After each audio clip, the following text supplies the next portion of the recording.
मिथिला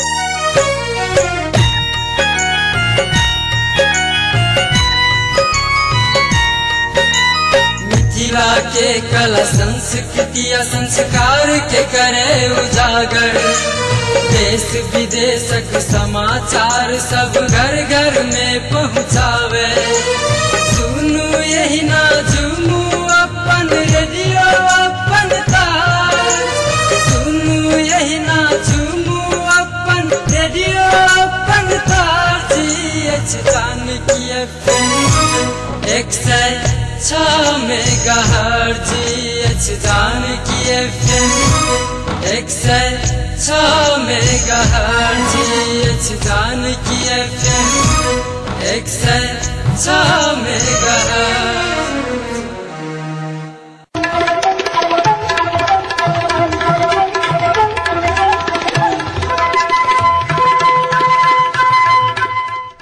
नमस्कार, Janaki FM 106 megahertz Janaki समाचार में अपने के स्वागत है। राजन से सुनल जाओ समाचार।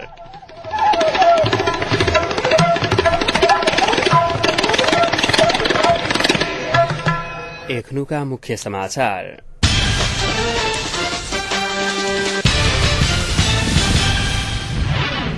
एकीकृत नेकपा माओवादी के कारण देश संविधान विहीन बनल एमाले अध्यक्ष खानालक दावी। अघन 7 गते भीतर कोनो भी हालत में चुनाव हैत, कांग्रेस महामंत्री सिटौला कहब।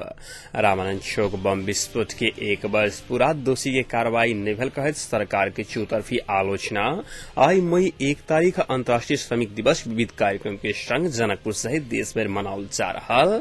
आज चुनावक विरोध में रहल दल सबके चुनावी प्रक्रिया में सहभागी होबा लेल मंत्री परिषद के अध्यक्ष रेग्मी द्वारा आह्वान। नेकपा एमाले के अध्यक्ष झलनाथ खनाल एकीकृत नेकपा माओवादी के कारण देश संविधान विहीन बनल बतौए छलखिन। 124वां मजदूर दिवस के अवसर पर झापा के वृत्तामोट में आयोजित सभा के संबोधन करत खनाल अपन पार्टी निर्वाचन में बहुमत प्राप्त कला पर मात्र देश संविधान पर दावी किया छलखिन। एहि बीच मजदूर दिवस के अवसर पर वृत्तामोट में भेल एक दोसर कार्यक्रम के संबोधन करत नेकपा माओवादी के उपाध्यक्ष सीपी कजरेल संविधान सभा के चुनाव होब नहीं सकल आ जबरदस्ती चुनाव कर खोजल गेल त ओही के कड़ा प्रतिवाद करब बतौए छलखिन।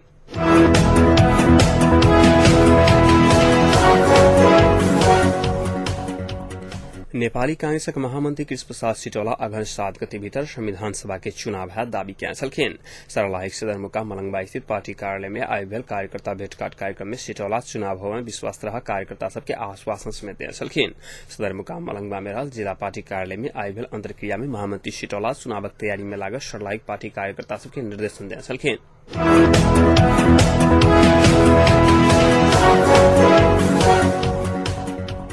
आय वैशाख 18 गते मिथिला राज्य के मांग करे शांतिपूर्ण धारणा के क्रम में जनकपुर रामानंद चौक पर कराओल गेल बम विस्फोट के आई 1 वर्ष पूरा भेल अछि।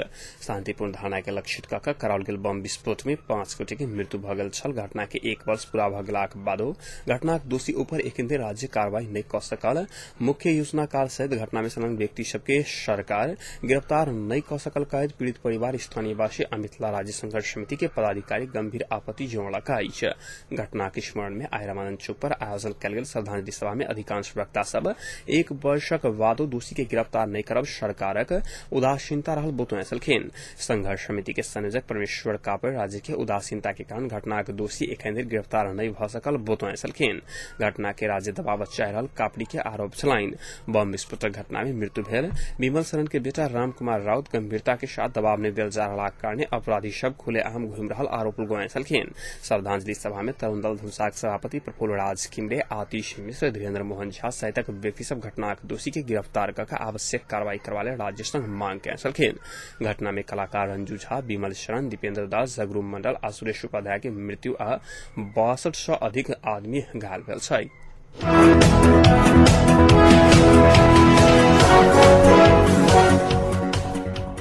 मंत्री परिषद के अध्यक्ष खिलराज रेग्मी चुनाव के विरोध में रहल दल सबके चुनावी प्रक्रिया में सहभागी होबा लेल आह्वान कए छलखिन।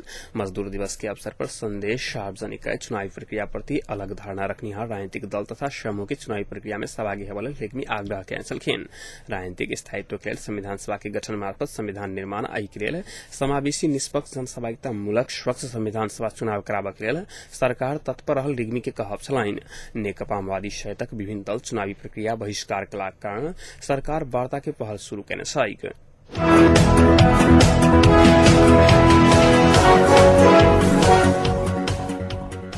मे 1 अर्थात अंतर्राष्ट्रीय श्रमिक दिवस नेपाल में सेहो विविध कार्यक्रम का जनकपुर सहित देशभर अंतर्राष्ट्रीय श्रमिक दिवस मनाओल जा रहा है। मजदूर सरकार आ अन्य सरोकार वाला निकाय विभिन्न कार्यक्रम का मजदूर दिवस मनाओल रहा है। मजदूर सबके हक अधिकार क्षेत्र में क्रियाशील विभिन्न ट्रेड यूनियन सब संयुक्त रूप में कार्यक्रम के आयोजन करने छाई। अमेरिका में श्रमिक सब सन 1886 में 8 घंटा काम 8 घंटा आराम 8 घंटा मनोरंजन की मांग करैत संघर्ष के स्मरण में यह दिवस विश्वभर मनाओल जाता है। मुदा सन 1889 से मात्र विश्व के श्रमिक दिवस मनावा की परंपरा शुरू भेल। नेपाल में सन 1947 में विराटनगर जूट मिलक मजदूर सब पारिश्रमिक विधिता कार्यस्थल सुधार के मांग करते औद्योगिक हड़ताल कलाक बाद वही दिन से श्रमिक आंदोलन शुरू भेल मानल जाता है। एहि बीच नेकपा माओवादी निकट अखिल नेपाल क्रांतिकारी ट्रेड यूनियन महासंघ धनुषा आय रक्तदान कार्यक्रम का मजदूर दिवस मनौलक। जनकपुरक देवी चौक में आयोजित वही कार्यक्रम में 2 दर्जन से अधिक व्यक्ति सब रक्तदान कयने छलखिन।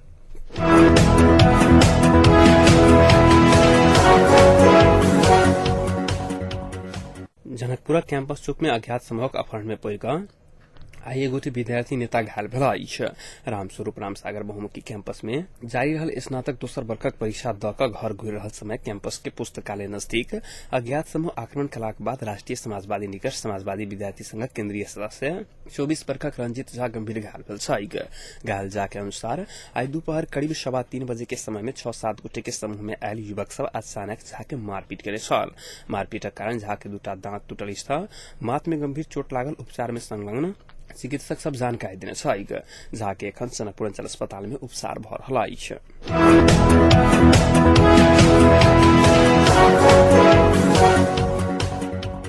पूर्व प्रधानमंत्री एवं माओवादी उपाध्यक्ष बाबूराम भट्टराई 10 वर्ष एकीकृत नेकपा माओवादी के शासन करबाक लेल अभिमत देवा के आग्रह कयने छलखिन।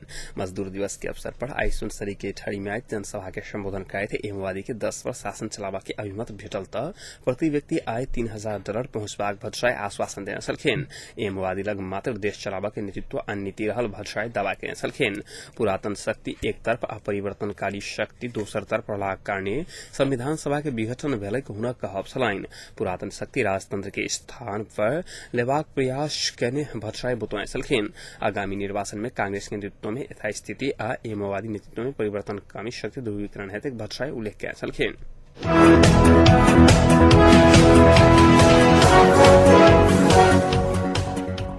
मधेसी जांचकार फोरम नेपालक अध्यक्ष उपेन्द्र यादव यथास्थिति में निर्वाचन संभव नहीं रहल दावा कयने छलखिन। राजधानी में एक कार्यक्रम में बैठ अगहन में चुनाव करावत 4 दलक नेता सभक अभिव्यक्ति केवल जनता के दिग्भ्रमित करवला यादव बतौने छलखिन। अगहन में चुनाव भयो गेल त संविधान निर्माण नहीं हेतु हुनक कहब छलनि। राजनीतिक द्वंद्व के यथावत राय होवला निर्वाचन से निकास नहीं निकलते कि यादव बतौने छलखिन। फोरम नेपाल चुनाव विरोधी नहीं रहल कहत संकट आ द्वंद्व समाधान करैत निर्वाचन करबा पर जोर देने छलखिन। भाषा के आधार पर संहिता बनावा के भारत सुझाव देने एकीकृत नेकपा माओवादी के अध्यक्ष प्रचंड के अभिव्यक्ति संहिता समाप्त करा के षड्यंत्र रहल हुनक दावा छलनि।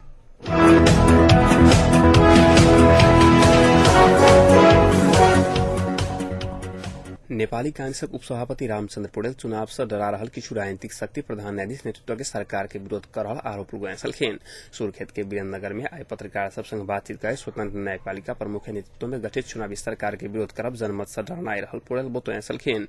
शुरू में वह नेतृत्व के नेकपा माओवादी सहितक स्वतंत्र शक्ति स्वतंत्र व्यक्ति के नेतृत्व में चुनावी सरकारक मांग केने छला। एखन आबि कऽ सरकारक विरोध करब जनता से डरनाई छै हुनक कहब छलनि।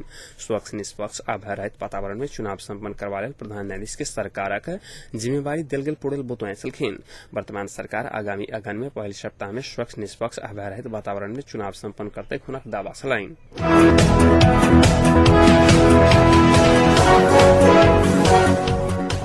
एकीकृत नेकपा माओवादी अपन युवा भारती संगठन वाईसीएल के फेर से सक्रिय कर जा रहा है। वाईसीएल निष्क्रिय भेल निष्कर्ष निकालैत एहि के सक्रिय करबाक लेल एकीकृत नेकपा माओवादी काठमांडू उपत्यका में नया आयोजक समिति बनौलक अछि।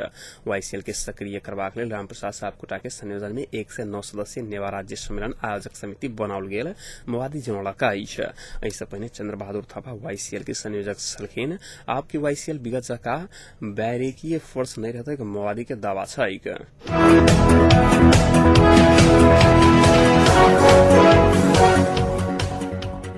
अतिरिक्त अन्तर्राष्ट्रिय प्रसंग भारत में पेट्रोलियम पदार्थ में मूल्य घटल काल्हि मध्यरात में पेट्रोलियम पदार्थक मूल्य घटाओल गेल अछि। पेट्रोल के हाल के मूल्य में 4.54% अर्थात 3 रुपया घटाओल गेल अछि। खाना बनावला गैस में भारतीय 54 रुपया घटाओल गेल अछि। एहिसँ पहिने प्रति लीटर 66 रुपया 9 पैसा पड़यवला पेट्रोलक मूल्य आब प्रति लीटर 63 रुपया 9 पैसा पड़त। भारतीय आयल निगमक अनुसार अंतर्राष्ट्रीय बाजार में कच्चा तेल के मूल्य घटलाक बाद ओहि ठाम मूल्य में समायोजन कयल गेल अछि। भारतीय बाजार में अप्रैल महीना भीतर बेर-बेर तेल के मूल्य घटल अछि। अप्रैल 16 में 1 रुपया 20 पैसा, 1 अप्रैल में 1 रुपया आ मार्च 16 में 2 रुपया 40 पैसा घटाओल गेल छल। एहि के संगे भारतीय तेल कंपनी सब हरेक महीना के 15 आ 30 तारीख में पेट्रोलियम पदार्थ के मूल्य के विषय में समीक्षा करैत आयल अछि। भारतीय बाजार में होवला पेट्रोलियम पदार्थ के मूल्य घटबड़ सँ नेपाली बाजार में सेहो प्रत्यक्ष प्रभाव पड़ल छैक।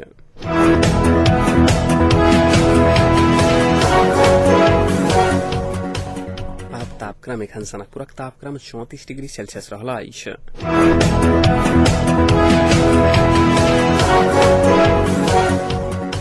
प्रमुख समाचार अंत में पुनः एक बेर फेर सँ।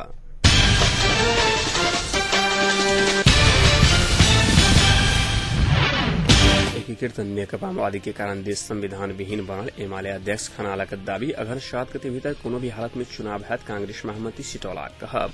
रामानंद चौक बम विस्फोट के 1 वर्ष पूरा दोषी के कार्रवाई नहीं कयल गेल। सरकार के चौतरफी आलोचना।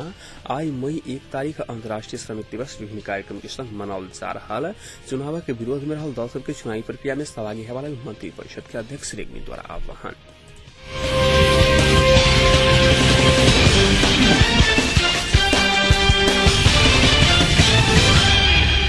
एक संग आजुक जानकी समाचार एतै सम्पन्न होते। समाचार कक्षक संपूर्ण सहकर्मी के संग हम राजन आज्ञा चाहब। समाचार दूसरा बुलेटिन के संग काल्हि भोर उपस्थित रहबे करब। ताधरि के लेल सुनते जानकी FM 106 मेगाहर्ट्ज। नमस्कार, शुभ रात्रि।